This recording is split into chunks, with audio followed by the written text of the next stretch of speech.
O conceito de sagrado feminino, ele é ligado a todas essas sociedades matrísticas, né?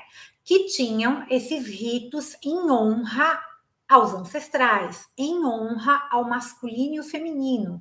Então, havia um equilíbrio universal, essa conexão com a natureza, né? Mas a energia feminina era predominante. E o que significa isso, gente? Nessa época, as mulheres, elas eram muito livres, tá? Então, as mulheres socialmente, culturalmente, participavam ativamente em tudo e elas exerciam uma comunicação muito sábia com a natureza. E vamos lembrar de uma coisa aqui que é importante? Tudo que a gente precisa, a gente encontra na natureza. Tudo, tudo. A farmácia, né? Hoje, os remédios, a base vem da natureza, daquela plantinha, daquela erva, né? A gente tem na natureza o chá, a gente vê na natureza a influência das marés, né? Nos partos, inclusive, nas águas do planeta. Se a gente olhar para os astros, a gente tem a astrologia, a astronomia. Então, todas as respostas, elas estão na natureza. E as mulheres lá dessa época, elas tinham essa conexão incrível com a natureza, né? Não só a natureza externa. E dominar, de alguma maneira, dominar não é o domínio sobre a natureza, é a sabedoria sobre essa natureza, é a comunicação. Esse tipo de poder, esse tipo de sabedoria é extraordinário e é incalculável, né? E também é compreendido como algo extremamente perigoso. Então, com o passar dos anos, né, esse tipo de poder, ele começou a fazer o quê? A incomodar a sociedade. E aí foram, né, eu não vou falar sobre o que eu falo nos cursos, que eu dou uma ideia maior, até falando que eu dou bastante teoria, né? Porque é importante, a sabedoria nos liberta, né? Ela liberta a gente também, ela faz a gente repensar, a gente, para quebrar padrão, a gente tem que olhar para o que está aí, né, à nossa frente. Então, esse tipo de poder, né, feminino, né, baseado não sobre o outro, mas dessa conexão da mulher com a natureza, ele começou a incomodar. E até hoje, se a gente olhar, o que a gente aprende sobre Eva, né? O que a gente aprende sobre Lilith?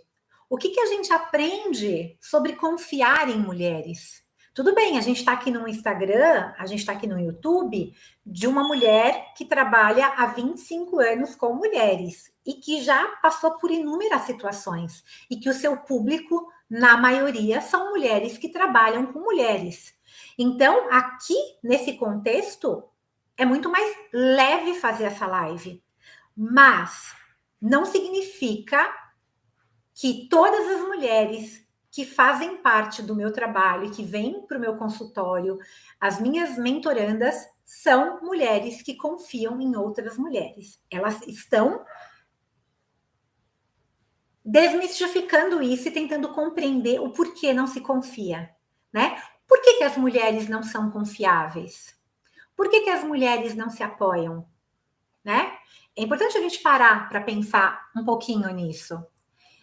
Então, agora é o momento de você olhar aí dentro, né?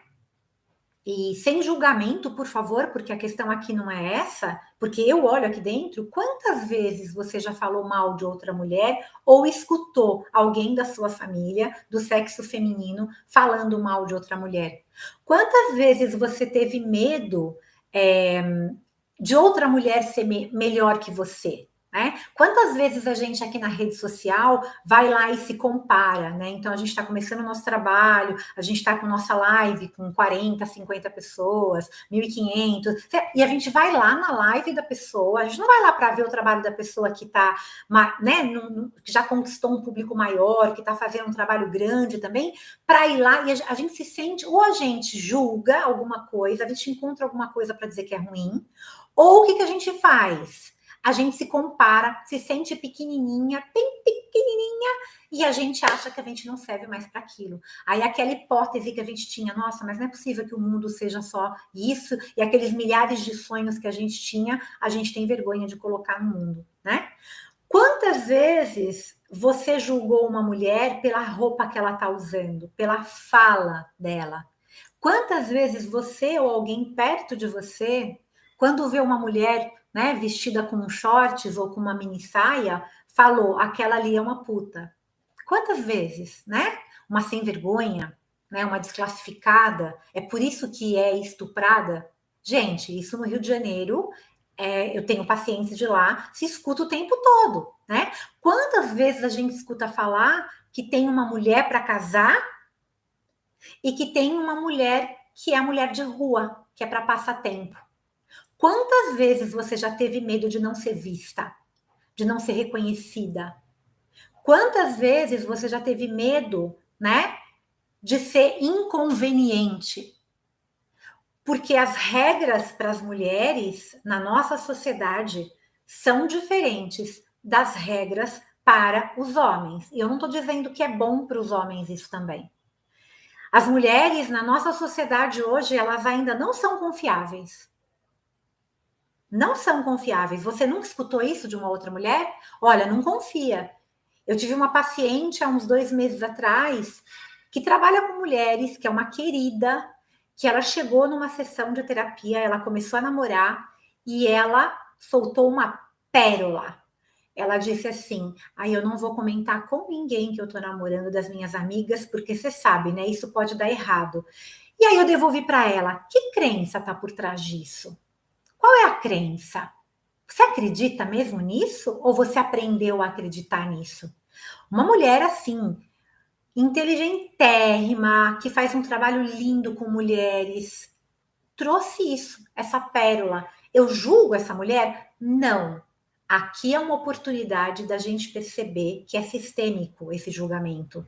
E é natural ele acontecer. E a gente só vai conseguir sair desse lugar quando a gente observar isso em nós também, né? Então, por que o nosso corpo, ele sempre é demonizado, né? Ele é sempre culpado de algo. Por que a gente tem que esconder o nosso corpo? De onde vem essa fala de que o corpo da mulher, ele é pecaminoso? Então, tudo isso que a gente vivencia é uma construção social, cultural e econômica. E é uma herança também ancestral.